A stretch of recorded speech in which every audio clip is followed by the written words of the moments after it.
اعوذ باللہ من الشیطان الرجیم بسم اللہ الرحمن الرحیم۔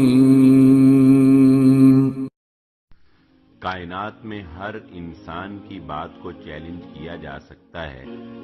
اگر کسی کی بات کو چیلنج نہیں کیا جا سکتا تو وہ صرف اور صرف محمد الرسول اللہ صلی اللہ علیہ وآلہ وسلم کی بات ہے، جس کے بارے میں خود محمد الرسول اللہ صلی اللہ علیہ وآلہ وسلم کو حضرت عبداللہ بن عمرو بن عاص رضی اللہ تعالی عنہ کو ارشاد فرما دیا تھا۔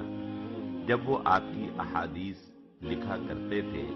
تو صحابہ اکرام نے ان کو کہا کہ آپ نبی صلی اللہ علیہ وآلہ وسلم کی ہر بات لکھ لیتے ہیں، جبکہ نبی صلی اللہ علیہ وآلہ وسلم کا مزاج کبھی مختلف ہوتا ہے، کبھی آپ غصے میں ہوتے ہیں، کبھی آپ تھکاوٹ میں ہوتے ہیں، یعنی مزاج انسان کا بدلتا رہتا ہے نا، تو آپ ہر بات ہی اللہ کے نبی صلی اللہ علیہ وآلہ وسلم کی لکھ لیتے ہیں۔ تو حضرت عبداللہ رضی اللہ تعالی عنہ نے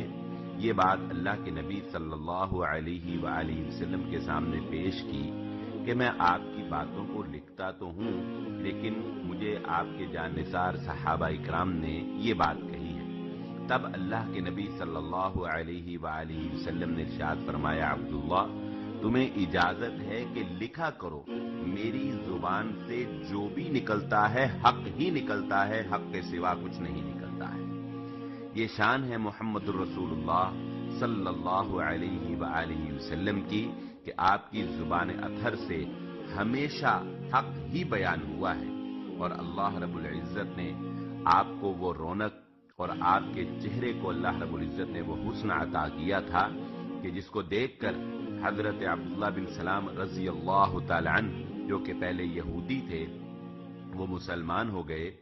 تو انہوں نے یہ بات ارشاد فرمائی کہ جب میں نے اللہ کے نبی صلی اللہ علیہ وآلہ وسلم کے چہرہ مبارک پر پہلی نظر ڈالی تو مجھے یقین ہو گیا کہ یہ کسی جھوٹے انسان کا چہرہ نہیں ہو سکتا،